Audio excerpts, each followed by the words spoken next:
भगवान की जय। श्री मोक्षदा एकादशी की जय। महाराज युधिष्ठिर ने कहा, हे देव देवेश, हे विष्णु, आपकी मैं वंदना करता हूँ। आप त्रिलोक के सुखदाता, विश्वेश्वर, विश्वकर्ता और पुरुषोत्तम हैं। मेरा एक संशय है, अग्रहण मास के शुक्ल पक्ष की जो एकादशी है उसका नाम क्या है, विधि क्या है और कौन से देवता इस एकादशी की पूजा होती है, कृपया वह हमें बताएं। श्री कृष्ण ने कहा, हे महाराज, आपने उत्तम प्रश्न पूछा है।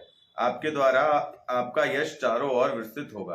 अब अग्रणीय शुक्ल पक्षी एकादशी की कथा कहता हूँ, उसको सुनने मात्र से ही वाजपेयी यज्ञ का फल प्राप्त होता है।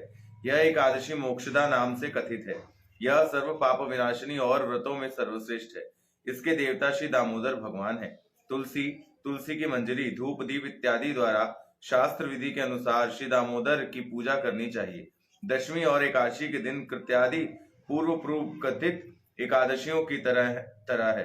इस उपवास के दिन स्वत्व नृत्य, गीतादि सहित रात्रि जागरण का विधान है। हे महाराज, इस एकादशी के प्रसंग कर्म में एक अलौकिक कथा का वर्णन कर रहा हूं, सो आप श्रवण करें। इसके श्रवण मात्र से सभी पाप क्षय हो जाते हैं। जो पितृगण अपने अपने पाप से अधोयोनि को प्राप्त हुए हैं, इस व्रत को करने का जो पुण्य फल प्राप्त होता है, उसे बिंदु मात्र भी उन सबको दान करने से वह सभी मोक्ष को प्राप्त हो जाते हैं। इसमें कोई भी संशय नहीं है।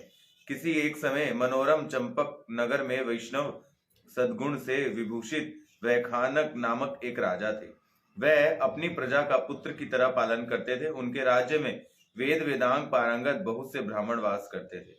उनके राज्य में सभी समदृशिशाली थे एवं इस प्रकार सुशृंखलित रूप से राज्य शासनकारी उस राजा में एक दिन राजा को स्वप्न में अपने पितरों के अधोयोनि में दर्शन किए।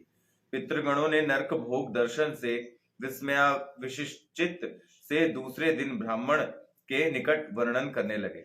यानी अपने पितरों को नरकों में दर्शन करके उन्होंने अगले दिन अपने राज्य के पंडितों से बात की।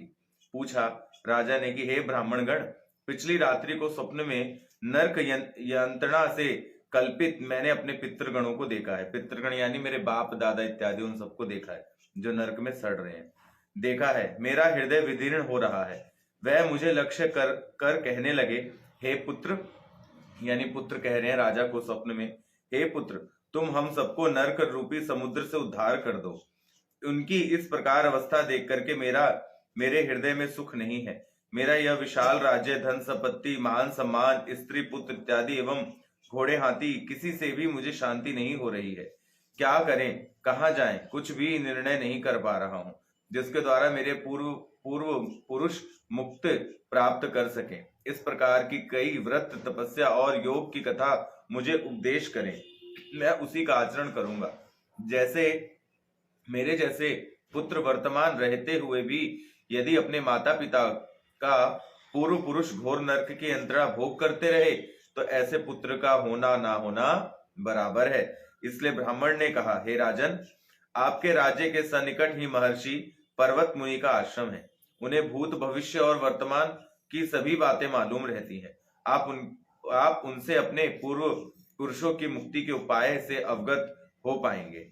ब्राह्मणों की बात सुनकर के महाराज वैशाखनस ब्राह्मणों सहित अपनी प्रजा को लेकर पर्वत मुनि के आश्रम जा पहुंचे।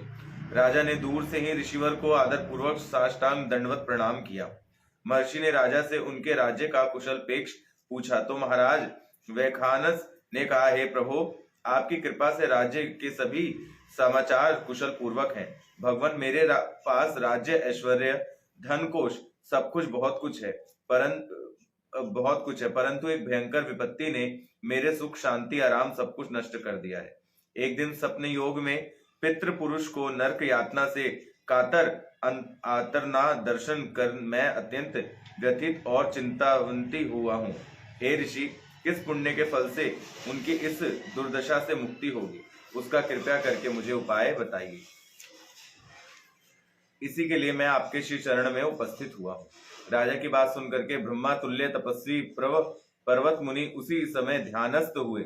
एक मुहूर्त काल ध्यान के बाद राजा से कहा, पूर्व जन्म में तुम्हारे पिता अत्यंत कामाचारी व्यक्ति थे। उन्होंने वृद्धावस्था में शक्तिहीन होते हुए भी विवाह किया। उनसे उसमें से एक पत्नी के साथ तो प्रेम करते हुए सुख भोगा और दूसरी पत्नी से सारे जीवन बात तक नहीं की। इस पाप के फलस्वरूप तुम्हारे पिता को यह महान कष्ट हो रहा है। इसलिए हमारे यहाँ चतुर नियम में पहला नियम क्या दिया जाता है कि स्त्री संग नहीं करना। कोई उपाय नहीं किया तो भविष्य में उन्हें और भी अधिक कष्ट भोगना पड़ेगा।